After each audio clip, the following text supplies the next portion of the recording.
राधे राधे दोस्तों, जय श्री कृष्णा। स्वागत है आप सबका हमारे YouTube चैनल मेरी कलम से में।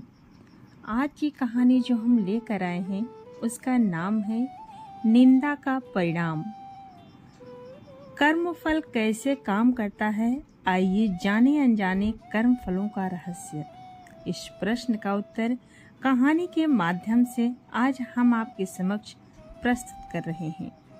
एक राजा आवश्यकमंदों को अपने महल के आंगन में भोजन करा रहा था। राजा का रसोइया खुले आंगन में भोजन पका रहा था। उसी समय एक चील अपने पंजे में एक जिंदा सांप को लेकर राजा के महल के ऊपर से गुजरी। तब पंजों में दबे सांप ने अपनी आत्मरक्षा में चील से बचने के लिए अपने फन से जहर निकाला।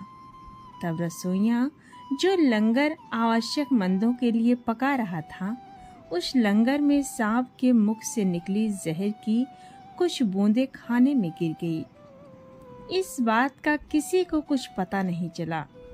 फलस्वरूप वे लोग जो भोजन करने आए थे, जहरीला खाना खाते ही उनकी मौत हो गई। अब जब राजा को सारे मृतकों की मृत्यु का पता चला तो अनजानी हत्या होने से उसे बहुत दुख हुआ। ऐसे में अब दंडाधिकारी यानी राम यमराज के लिए फैसला लेना मुश्किल हो गया कि इस पाप कर्म का फल किसके खाते में जाएगा। पहला, राजा जिसको पता ही नहीं था कि खाना जहरीला हो गया है। दूसरा, रसोइया जिसको पता ही नहीं था कि खाना बनाते समय वह जहरीला हो गया है। तीसरा, चील जो जहरीला सांप लिए राजा के ऊपर से गुजरी। नंबर 4, वो सांप जिसने अपनी आत्मरक्षा में जहर निकाला। बहुत दिनों तक यह मामला यमराज के पास बिना निर्णय के विचाराधीन रहा। फिर कुछ समय के बाद कुछ लोग राजा से मिलने उस राज्य में आए और उन्होंने किसी महिला से महल का रास्ता पूछा।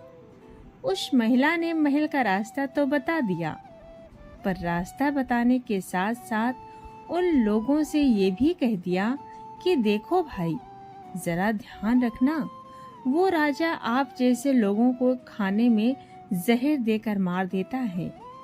बस जैसे ही उस महिला ने यह शब्द कहे, उसी समय यमराज ने निर्णय ले लिया कि उन मृत लोगों की मृत्यु के पाप का फल इस महिला के खाते में जाएगा।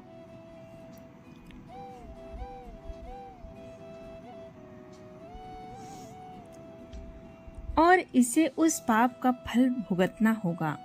यमराज के दूतों ने पूछा, प्रभु ऐसा क्यों, जबकि उन मृत लोगों की हत्या में उस महिला की कोई भूमिका भी नहीं थी।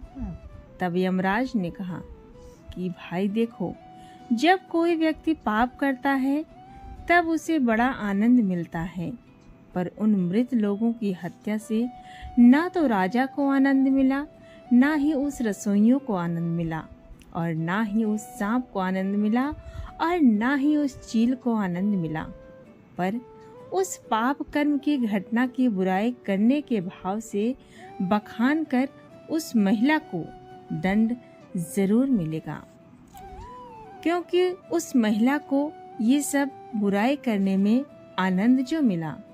इसीलिए राजा के उस अनजाने पाप कर्म का फल अब इस महिला के खाते में जाएगा। बस इसी घटना के तहत आज तक जब भी कोई व्यक्ति जब किसी दूसरे के पाप कर्म का बखान बुरे भाव से बुराई करता है, तब उस व्यक्ति के पापों का हिस्सा उस बुराई करने वाले के खाते में भी डाल दिया जाता है। अक्सर हम जीवन में सोचते हैं कि हमने जीवन में ऐसा कोई पाप नहीं किया, फिर भी हमारे जीवन में इतना कष्ट क्यों आया। ये कष्ट और कहीं से नहीं, बल्कि लोगों की बुराई करने के कारण उनके पाप कर्मों से आया होता है, जो बुराई करने ही हमारे खाते में ट्रांसफर होती रहती है। तो दोस्तों, आज के बाद हम किसी की बुराई नहीं करेंगे और अपने काम से वास्ता रखेंगे, सद्भाव से और धर्म के मार्ग पर चलेंगे।